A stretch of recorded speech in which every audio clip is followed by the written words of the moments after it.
The furniture in Thomas's living room began rearranging itself, chairs sliding across hardwood floors with deliberate scraping sounds, while the coffee table rotated in slow, methodical circles.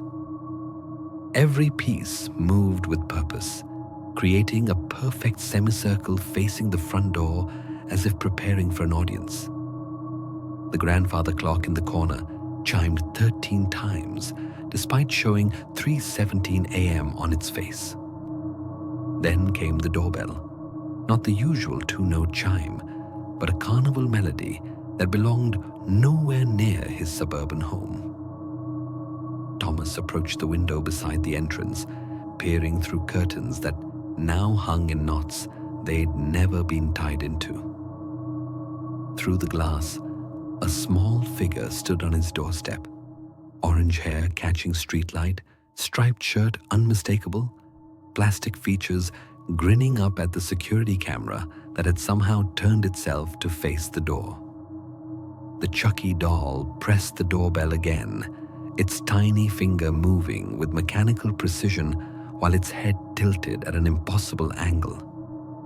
Behind Thomas, every mirror in the house shattered simultaneously, sending fragments across floors in patterns that spelled out words he couldn't quite read. The doll's voice drifted through the door, high and sing-song, "Tommy, Tommy, let me in. I know about the accident. I know what you did to Kevin." Thomas backed away from the door, his breath forming clouds in air that had turned arctic without warning. Ice crystals spread across windows from the inside, and his exhaled vapor wrote messages on the glass. Murderer and coward, and pay the price. The carnival music from the doorbell transformed into Kevin's voice, his dead brother's words echoing through the house. "Why didn't you break, Tommy? Why did you let me die?" The temperature plummeted further as frost coated every surface. Thomas's fingers went numb, but the cold came from within, spreading outward like guilt made manifest. He stumbled toward the back door, hoping to escape through the kitchen, but found the Chucky doll already there, standing on the counter beside the knife block. Its plastic eyes tracked his movement, while one small hand gripped a carving knife twice its size. "Going somewhere?" the doll asked, its voice shifting between the familiar cartoon tone and Kevin's accusatory whisper. "We haven't finished our conversation about the insurance money." The knife flew from its grip, embedding itself in the wall inches from Thomas's head. "About how you never hit the brakes, about how you wanted Kevin dead." Thomas ran for the stairs, but they stretched impossibly upward, each step multiplying as he climbed. Behind him, multiple Chucky dolls appeared on every surface. The mantelpiece, bookshelves, dining table, all singing Kevin's favorite nursery rhyme in unison. Their voices created a horrible harmony that made Thomas's teeth ache and his vision blur. The wallpaper began peeling away in long strips, revealing photographs underneath. Dozens of pictures from the car accident, taken from angles that shouldn't exist. Images of Kevin's face through the windshield in the moments before impact.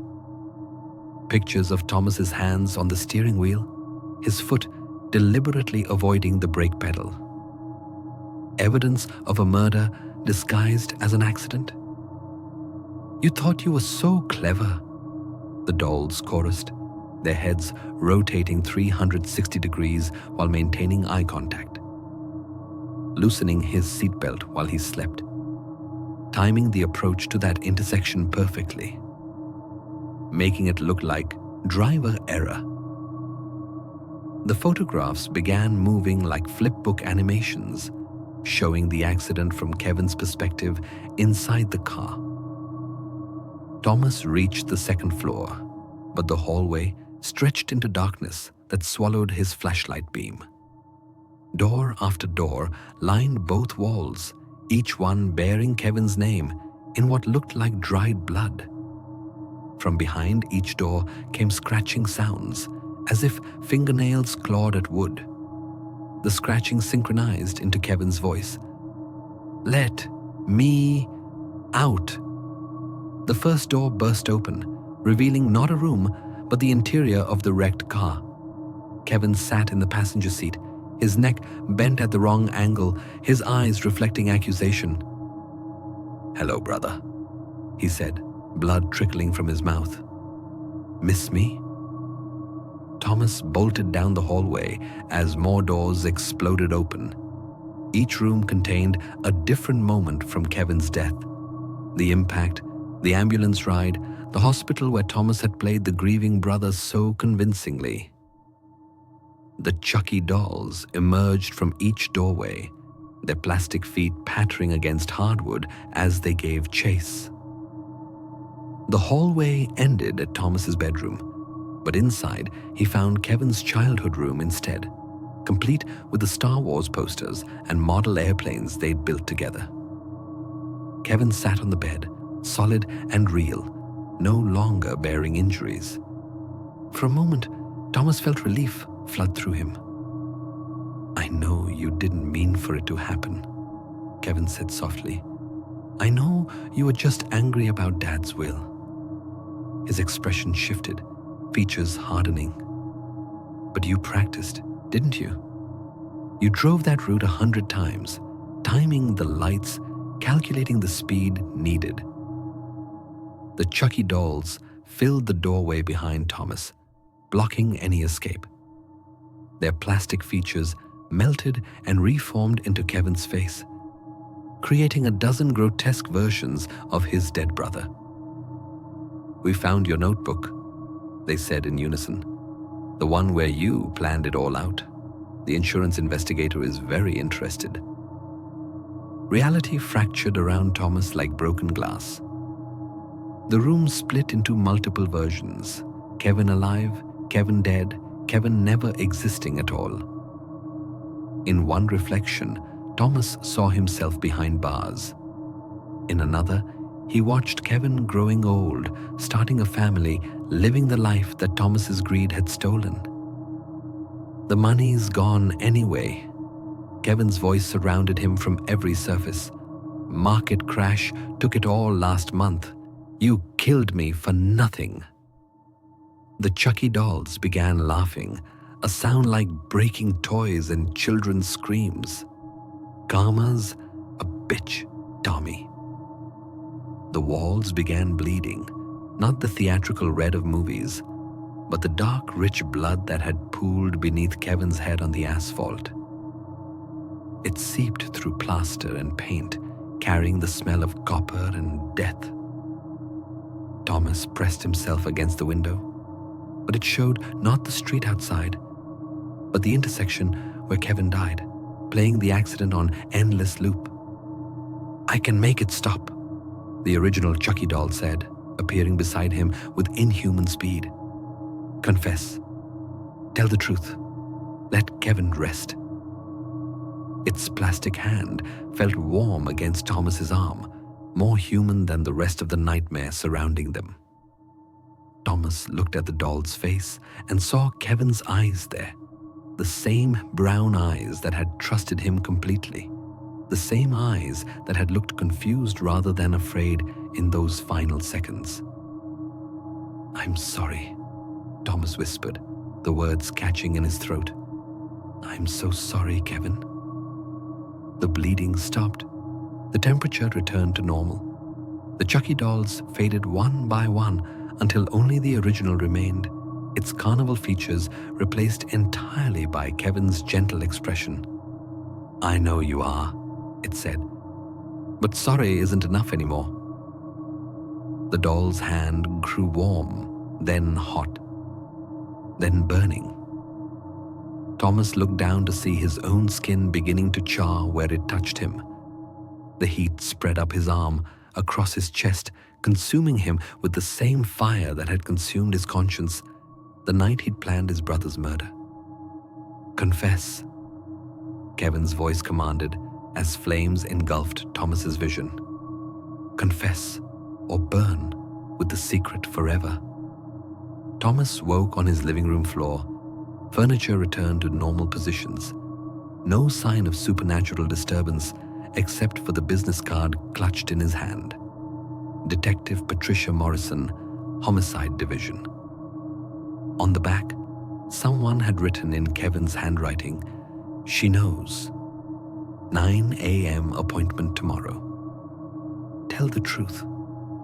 The doorbell rang again, normal and innocent in the morning light. Thomas opened the door to find a delivery truck departing and a package on his doorstep. Inside the box sat a Chucky doll, identical to the one from his nightmare, with a note, "From Kevin's estate. Thought you'd want this. Mom." As Thomas lifted the doll from its packaging, its eyes opened and fixed on his face. In the clearest voice he'd ever heard, it said, "Time's up, Tommy. The detective's already on her way." Through his window, Thomas saw a police car turning onto his street. The doll in his hands smiled wider, Kevin's expression superimposed over plastic features.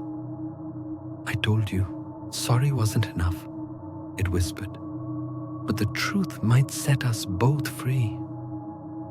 Thomas set the doll on his mantelpiece and waited for the knock that would end his 3 years of living with murder. The Chucky doll watched approvingly as Detective Morrison approached the front door, its plastic hand making a small thumbs-up gesture that only Thomas could see. The doorbell chimed normally this time, but Thomas knew his nightmare was just beginning to transform into justice. He opened the door with steady hands, ready to confess what he'd done to Kevin, ready to face the consequences that supernatural intervention had finally forced upon him. Behind Detective Morrison, the delivery truck had vanished without a trace, leaving only tire marks that spelled out justice in the morning frost that covered his driveway despite the August heat. The Chucky doll's laughter followed him as he stepped outside to meet his fate. Kevin's voice finally at peace. Detective Morrison's expression remained neutral as she studied Thomas's face.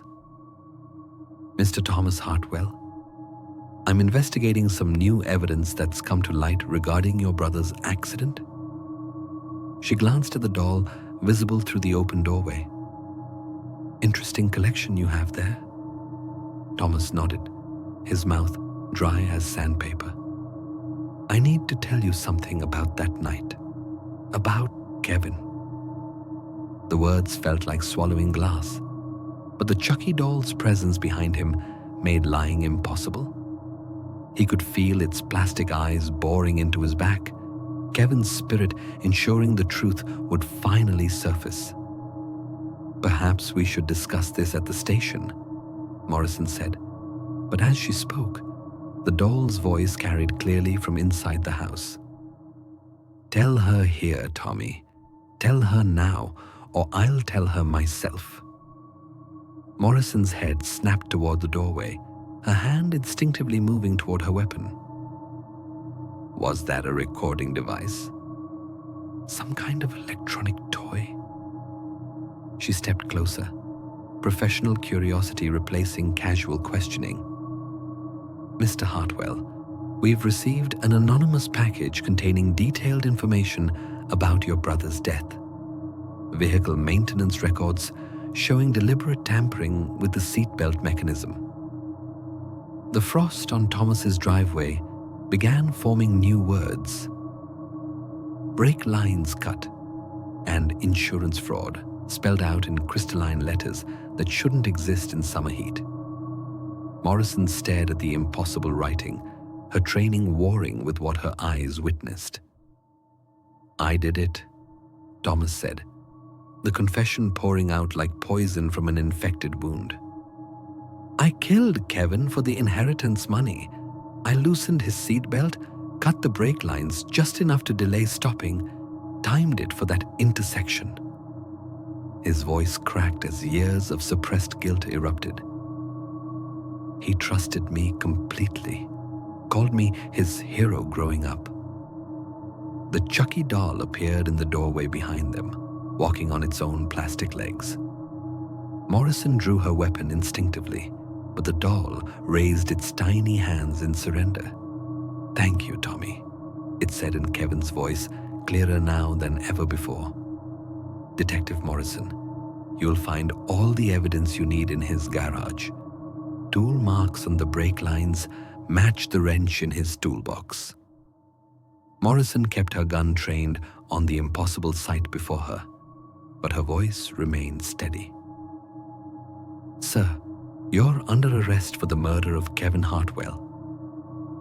As she recited his rights, the Chucky doll nodded approvingly, Kevin's features becoming more pronounced with each word. "One more thing," the doll added as Morrison handcuffed Thomas. "Check the life insurance policy. Tommy doubled Kevin's coverage 3 weeks before the accident. The insurance company will be very interested in the timeline." Thomas felt strange relief wash over him as the handcuffs clicked shut. 3 years of nightmares, of Kevin's voice in empty rooms, of guilt eating him alive from the inside. All of it finally ending. "How long have you known?" he asked Morrison.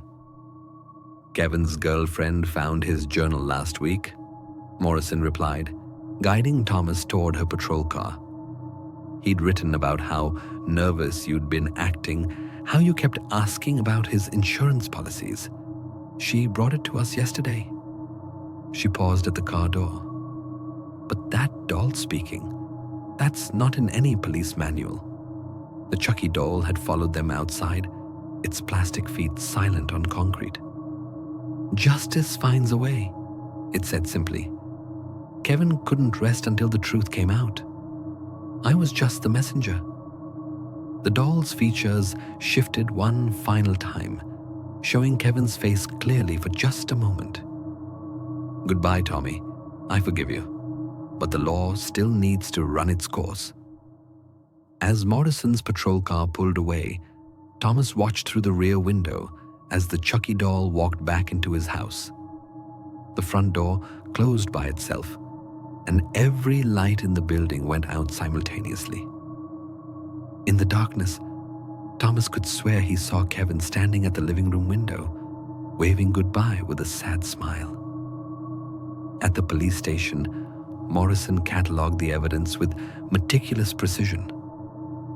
The garage yielded exactly what the supernatural messenger had promised. Tool marks on brake lines, insurance documents, even Thomas's notebook detailing his murder plan. Every piece fitted together perfectly, building an ironclad case that would ensure justice for Kevin. "How did you know where to look?" Morrison's partner asked as they reviewed the evidence. Morrison hesitated, remembering the impossible scene at Thomas's house.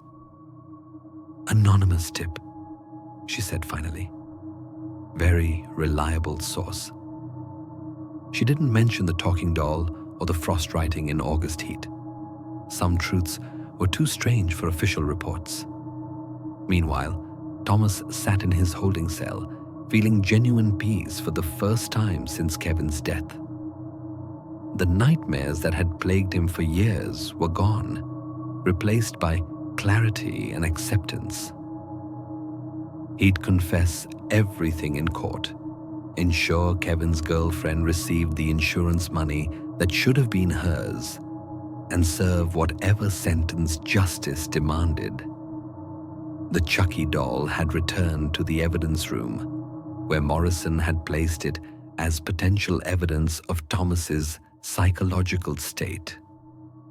But when officers checked the box the next morning, they found only empty packaging and a note in Kevin's handwriting. "Mission accomplished. Rest in peace." Security cameras showed nothing unusual, but every officer who'd worked the case swore they'd heard children's laughter echoing through the station that night. Not the malevolent carnival sound from Thomas's doorbell, but the innocent joy of a brother finally able to rest. Kevin's girlfriend, Emma, received word of Thomas's confession with tears of relief rather than surprise. "I always knew Kevin's death wasn't an accident," she told Morrison. "He was too careful a driver, too safety conscious, but I could never prove it." She paused, touching the locket containing Kevin's photo. "Kevin visited me in dreams last week, told me justice was coming." The trial proceeded swiftly with Thomas's full cooperation. He detailed every aspect of his plan, expressed genuine remorse for his actions, and requested that all recovered insurance money go to Emma and Kevin's young daughter, whom Thomas had never even known existed.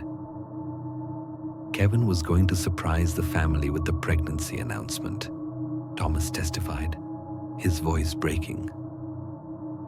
"I stole that moment from everyone." On the day of sentencing, Emma sat in the gallery holding a 2-year-old girl with Kevin's eyes and smile. The child played quietly with a small toy, not a Chucky doll, but a simple wooden car that Kevin had carved during Emma's pregnancy. As the judge pronounced Thomas's sentence of 25 years to life, the little girl looked directly at her uncle and waved, Kevin's gesture of forgiveness transmitted through innocent hands. That night, in his prison cell, Thomas dreamed of Kevin for the first time without fear. They sat together as children in their backyard fort before jealousy and greed had poisoned their relationship. "I'm proud of you for telling the truth," Kevin said. "It took courage to face what you'd done." "Will you visit me?" Thomas asked, childlike in his hope for redemption.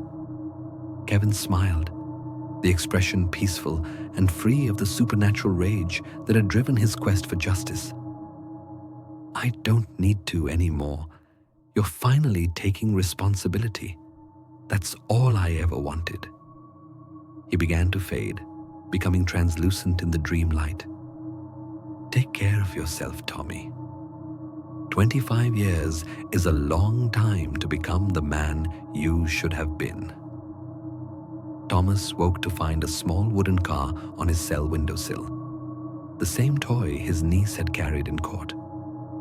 Impossible, since prisoners received no packages without inspection.